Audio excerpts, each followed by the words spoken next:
Nous sommes dimanche 22 décembre 2024. Mesdames et messieurs, je me trouve au rond-point de l'indépendance, ou mieux, la place de l'indépendance. Nous sommes à Kananga, dans le Kasaï central, où la population se prépare à accueillir le président de la République, Félix-Antoine Tshisekedi,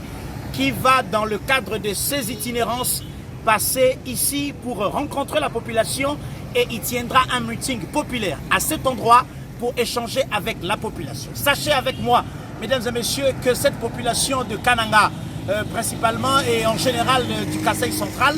a aussi les mêmes problèmes que les autres populations, que les autres Congolais d'autres coins du pays. Ici, il faut résoudre la question de l'électricité, la fourniture d'électricité. Il y en a certes, mais il en faut encore plus pour tout le monde et en permanence. Parce que avec l'énergie électrique, nous pouvons booster l'industrialisation du Kasaï central. Dans cette province et dans cette ville de Kananga, il faut donner de l'eau, il faut donner de l'électricité et aussi il faut saluer le travail qui est fait dans le cadre de l'aménagement ou de la réhabilitation de la route Kananga-Kalamba-Bougie, longue de 230 km. À l'heure où je vous parle, le président de la République aura dans sa délégation notamment le ministre des Travaux publics, Alexis Guizaro, qui s'est déjà fait précéder ici à Kananga par le DG de l'Agence congolaise de grands travaux et celui de l'Office des routes. Les grands travaux qui sont lancés ici dans le Kasaï central au profit de la population sont salués par chacun des citoyens vivant dans ce coin du pays. Et le président de la République, Félix-Antoine Tshisekedi, passera par ici notamment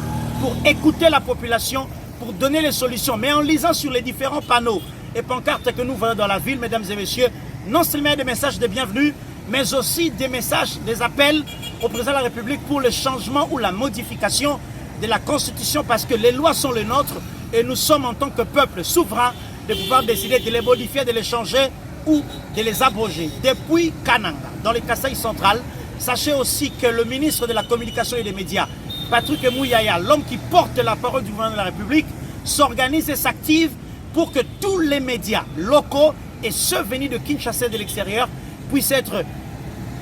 encadrés dans les meilleures conditions afin que le message du président de la République qui sera passé ici à la place de l'indépendance dans le cadre d'un meeting populaire soit à la disposition de tous citoyens, parce que vous savez que le gouvernement de la République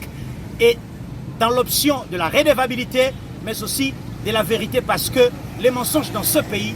n'ont que trop duré. Banakasaï, Betouabou.